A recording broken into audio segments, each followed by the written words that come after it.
Verona looks to make a great first impression on the gridiron as the Blue Devils try to mow over Meadowbrook. Welcome to Sportswire. I'm Will Catterley.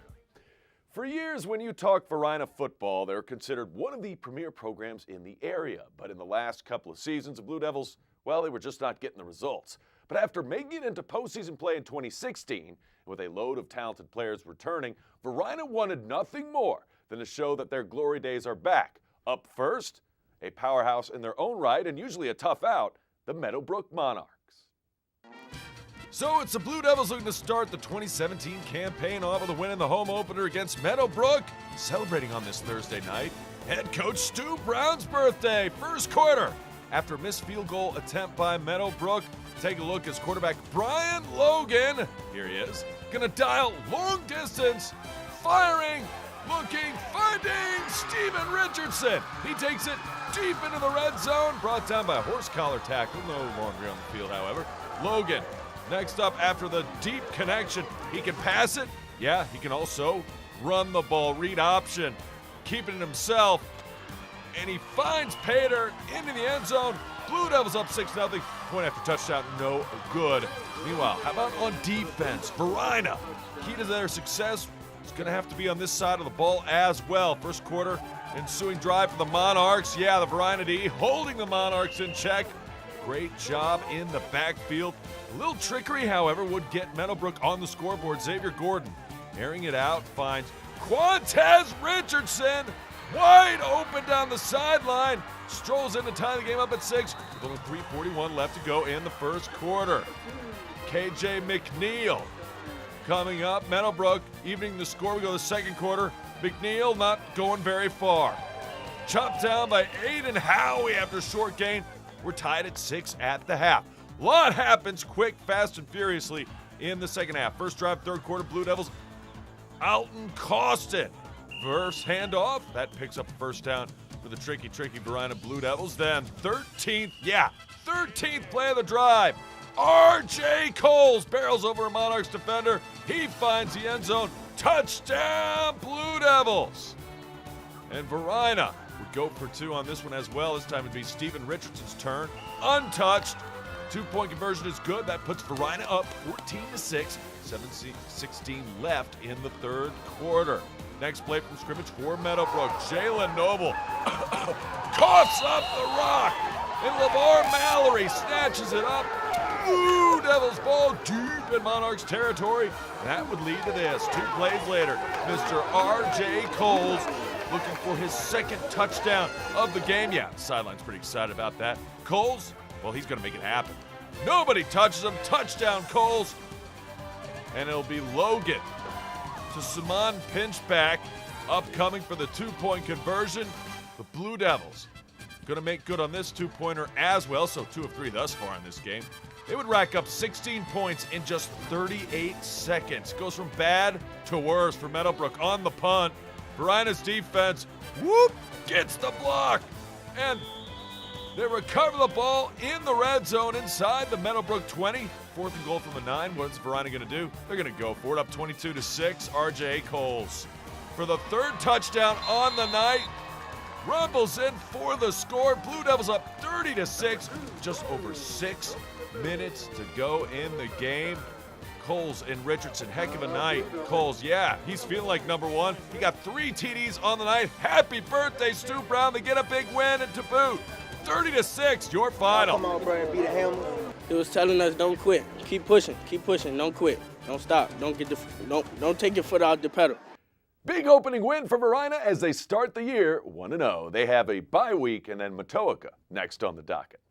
Well, we see it all the time in sports, right? The letdown after a big win. For Hermitage, the win in week 1 could not have been bigger, stubbing the Springers, last season's defending champs, on the road. But for the Panthers going into their home opener against Henrico, they had plenty of improvements to work on. Less penalties, number 1. 2, they didn't even get a first down in the first quarter against Highland Springs, so a quick start would be nice. And finally, some big plays in special teams just might even put a big smile on Coach Patrick Kane's face. So Hermitage in their home opener trying to prove that last week's win over the defending state champs in Highland Springs was no fluke. Remember what I said, They want to get off to a much quicker start, right? Well, they played defense first, and that defense was huge in the first game. Big again in this one. Big tackle by Cameron Goodman-Wallace. And then I said fast start by the offense. Well, this is pretty quick. Second play from scrimmage all the way inside the Henrico 30-yard line goes C.J. Jackson.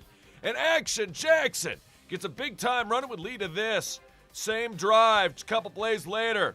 Quarterback calling his own number. Jay Connie rushing touchdown. So fast start? Yeah, check that box. They get it. Opening drive of the game, up 7-0. Hermitage next drive. That run game. Really big in this one. They get the ground game going early and often. Webster Hill the fourth was one part of it. Another part of it right here. Percy Mayers. And he's deep inside the 15-yard line, almost down to around the 10. Henrico, to their credit, would hold Hermitage to this field goal. It would be up and good as Burton connects. 10-0, Big Herm. Still first quarter, Henrico looking, firing, finding. Got his man complete for the first down. Number 6 was huge in this game in the receiving end. Jihad Carter. And then, same drive, second quarter, fourth down. They go for it. No. So the Hermitage defense holds, and they would hold on to a 10-0 lead. Still second quarter. Henrico trying to get things going. Defense saying, we got ourselves a pass rush, folks. They were all over the quarterback in that one. Number 50 doing the honors, Landon Jones. And then, remember I said we need some special teams for Hermitage if they're going to really be back? They got it back. That sack would lead to that block punt. Number 9, Jalen James blocks it, scoops it, scores it. 17-0 Hermitage. Just before the half, trying to get a little bit extra. Jay Connie connects, finds his man down the right side. It's Jalen Smith. That would set up this short field goal. It would be up. It would be good.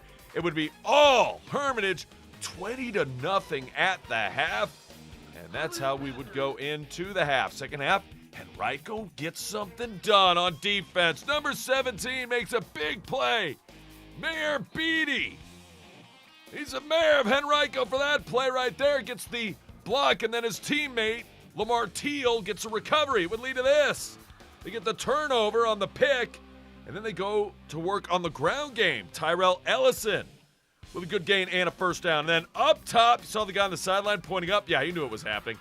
Touchdown pass, Lawrence Chambers finds Jihad Carter, and Henrico is on the board. They would not get the extra point, however. 20-6 the score. Hermitage, good teams answer. Did they answer? Well, yeah, they went for it. Nice run down the left side. C.J. Jackson says first down. It would lead to this. Jay Connie intercepted in the end zone, but wait, they're fighting for the ball. Referee says, I've got simultaneous possession. It's like baseball. Tie goes to the runner. Tie goes to the offense. Tie goes for the touchdown. Ollie Jennings. So they go from a turnover to 6 points. All of a sudden, Hermitage up 27-6, and then Mateo Jackson gets into the act. He gets the interception. It would be his third turnover he had forced in 2 games. 27-6 after 3. Henrico, give him credit. They wouldn't go away. Little screen pass. Finds his man. Good for a first down. It's Jihad Carter again. Chambers to Carter was the recipe for success. So was this. 4th and goal. Tyrell Ellison finds Patert again. 27-12. Henrico, still time. 8:21 to go in the third. Make that the 4th. Still, though, you get 2 chances, 2 possessions, especially when that happens. Jihad Carter, the interception. I told you he was everywhere in this one. Warriors, not done. Behold the green and gold, but also behold the Hermitage defense. Sack, fumble, Panthers pounce. They get the ball back, and they weren't done either. Henrico, after a lot of tick, tick, tick, milking on the clock by the Hermitage offense, they put a bow on this one. This time, number 3 on the interception. It's Jalen Barnes. Hermitage, 2-0. They got a big date with Thomas Dale coming up. 27-12 is your final.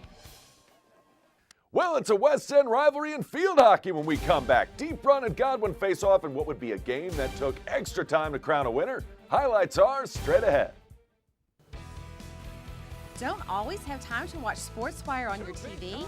No problem.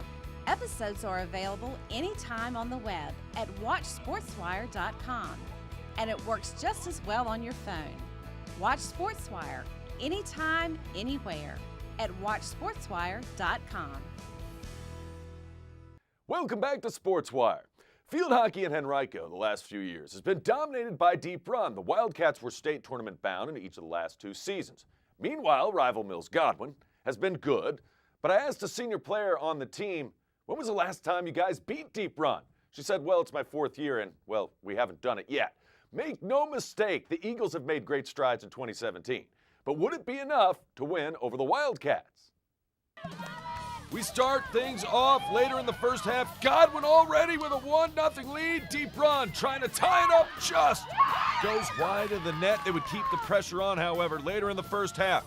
Still a 1-0 score. Wildcats get in the circle. That means close to the goal. She shoots, saved and kicked out of the way, and we take a spill to boot. Still a 1-0 game at the half. Second half. Could Godwin add on to their lead? Off the corner. Watch the passing in front. She scores! Goal! Eagles! And they have landed with a 2-goal lead, 2-0 in the second half. But if you thought Deep Run was done, you haven't been paying attention much to field hockey, have you? Wildcats come back. And it would start with a lot of pressure. This shot in front just goes wide. It was a tremendous pass to start the break. And then later, she shoots, she scores! Number 15 puts it in the back of the net. It's Cameron McAleese, the senior forward. Makes it 2-1, and all of a sudden, Deep Run feels like, hey, you know what? We finally broke the ice. We're back in this one, a 1-goal game. Wildcats looking for the equalizer.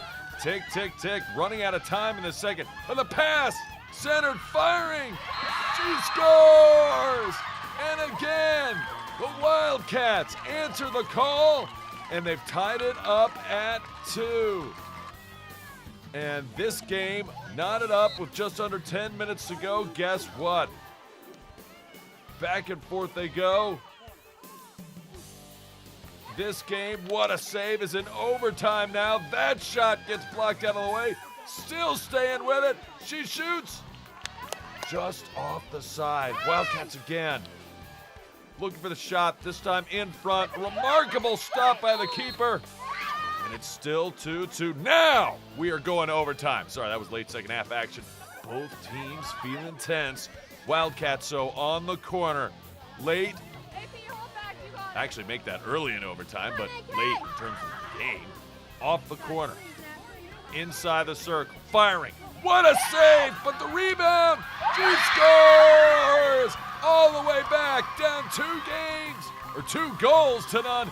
Allie Kelly, your hero, with the game-winning goal in overtime, and Deep Run wins it. Final score, Wildcats 3, Eagles 2. Corner, inserted in, Natalie hit it in, it was a great shot. The goalie saved it, it was also a great save. And then Allie Kelleher sweeped it in, and one of their teammates almost stopped it, and then at the last second, tapped it in. How'd it feel going off that stick? Felt great.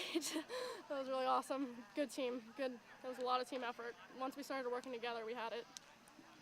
Huge comeback for Deep Run, and we'll be looking forward to the rematch at the home of the Wildcats.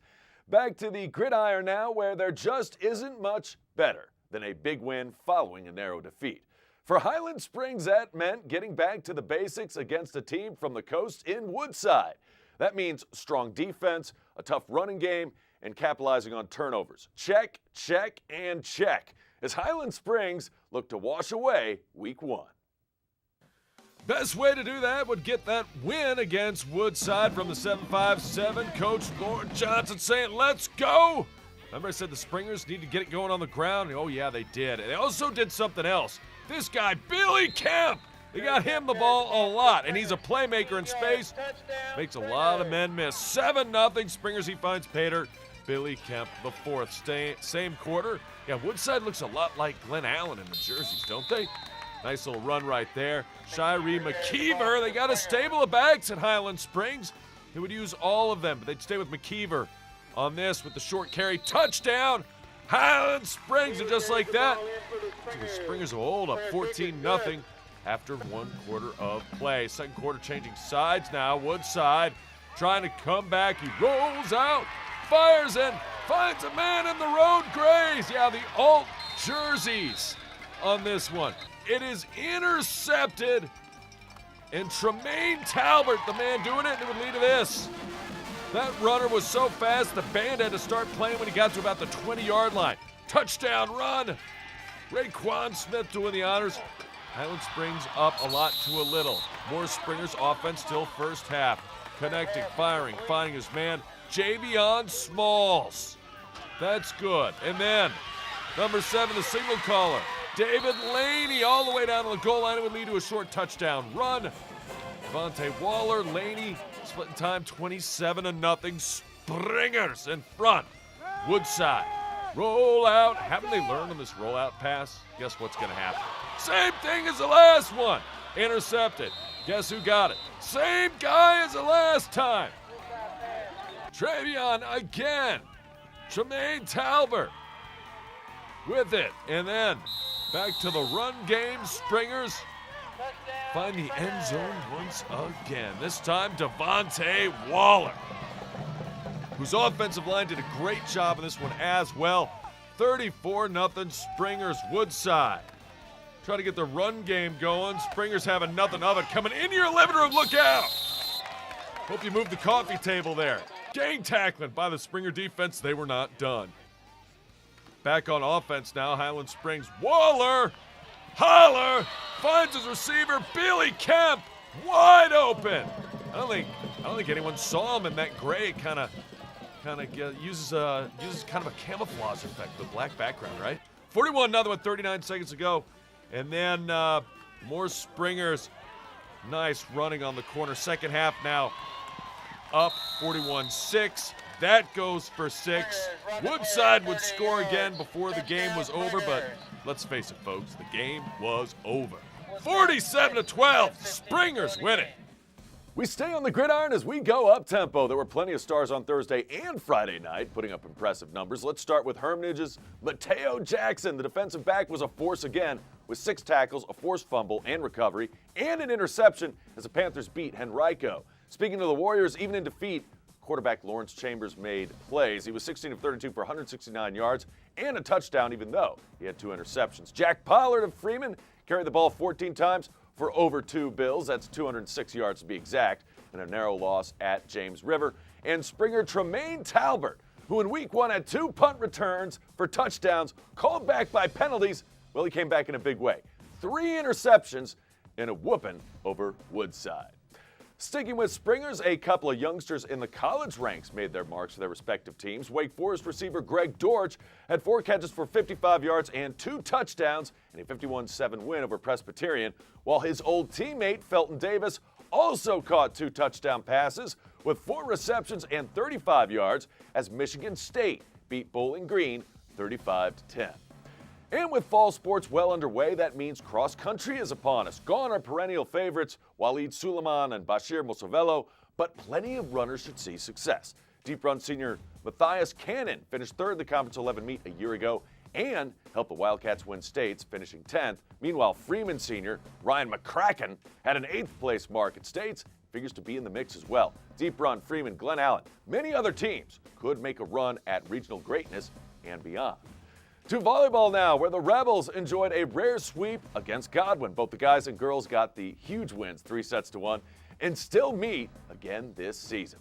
And Glen Allen continued a great start to their year with a straight set win over Henrico, 25-11, 25-10, and 25-10, as the Volley Jags win in dominating fashion.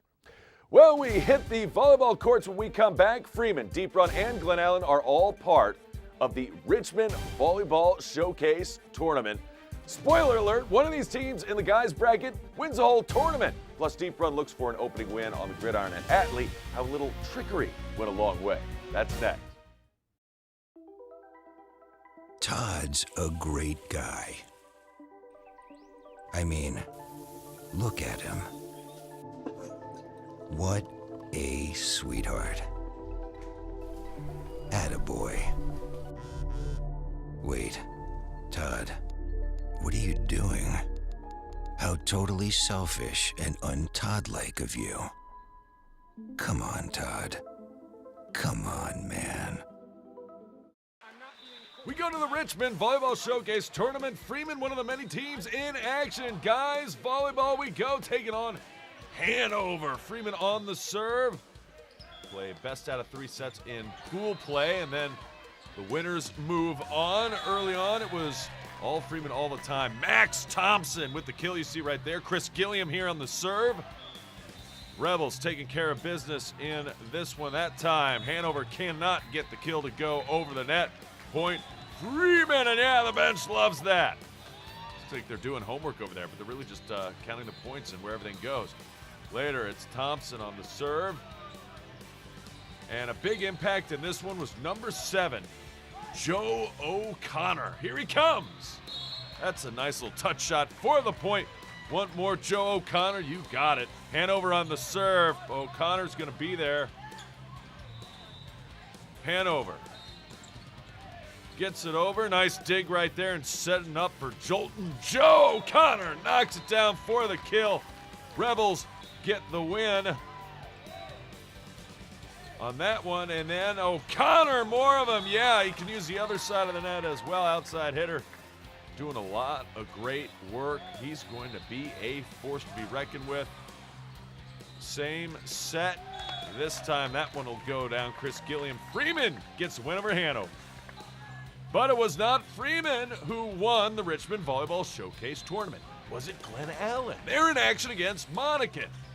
Glen Allen looking good. Monacan in the far court in the black and teal.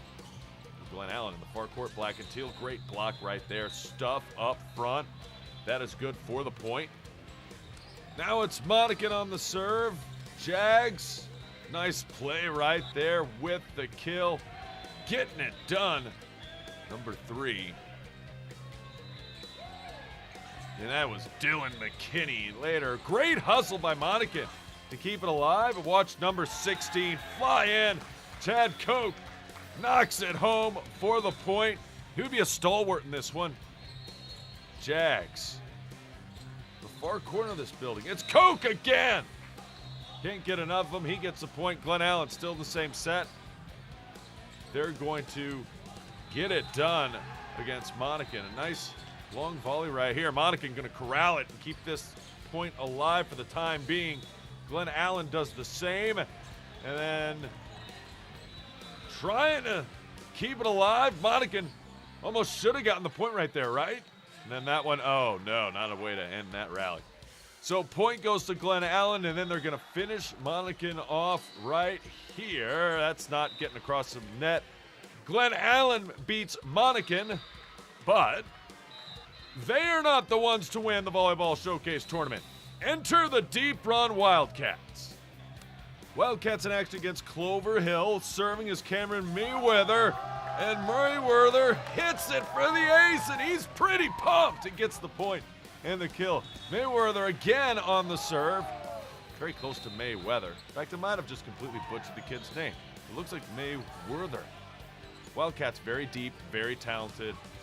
And yes, they are deep run and very deep. And they're going to get the point there against Clover Hill as well. Doing well in pool play. Pretty talented pool here. With deep run, Clover Hill. Maury from the 757 representing as well. The Wildcats. Very good in this one. Clover Hill getting the point there. They would have their moments. Cavaliers strike, and then Cavs again on the serve. Wildcats slam-a-jamma on the other side. Number 13 putting that one down. Deep run all over it in the other set. This is the second of 3 sets. Right at you into your living room. Number 13. And that's Joshua Gribben. Twice in a row, he gets some pretty amazing kills, and I think you'll hear more from him as the season goes on. As for the Wildcats, well, they were just too good. Great hustle right here by Clover Hill. Deep run. Finds the point, however, and has the answer. Grivens again, and then on the serve. Nicely done. Offense off balance, and that sets up the Wildcats on the other end. Slam-a-jam-a, count it. It's good for the point. Wildcats beat Clover Hill, and they win the Volleyball Showcase Tournament. Well, let's go to football, shall we? It's Deep Run and Atlee. Let's go!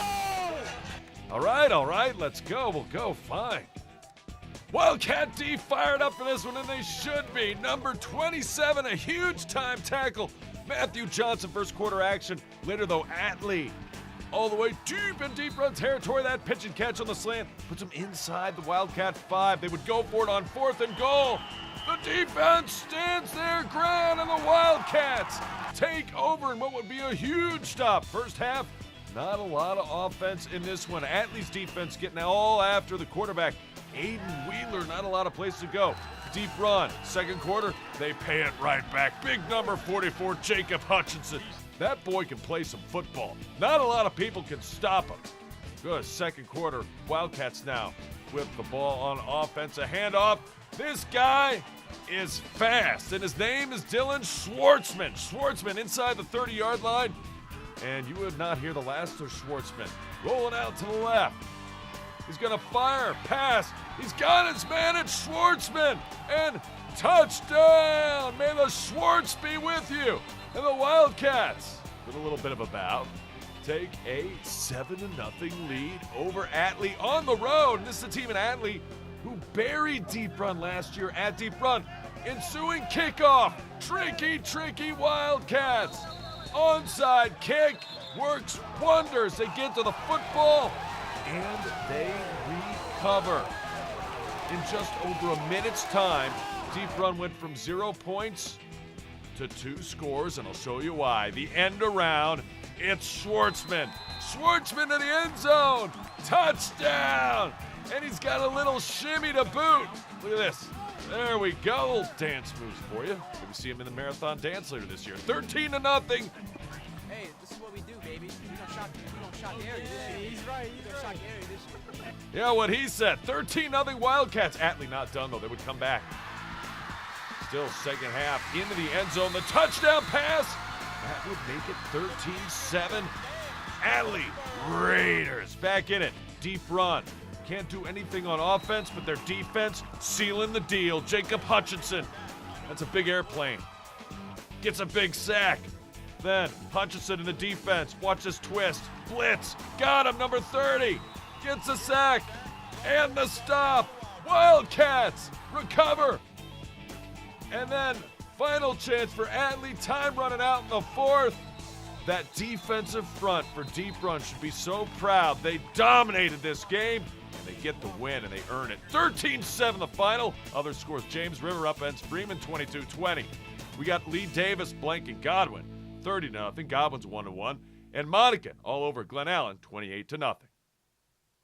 Remember, if you have questions or comments about the show, just send me an email to this address, sportswire@henrico.k12.va.us. And you can always follow us on Twitter. I can't wait to see ya next time on Sportswire.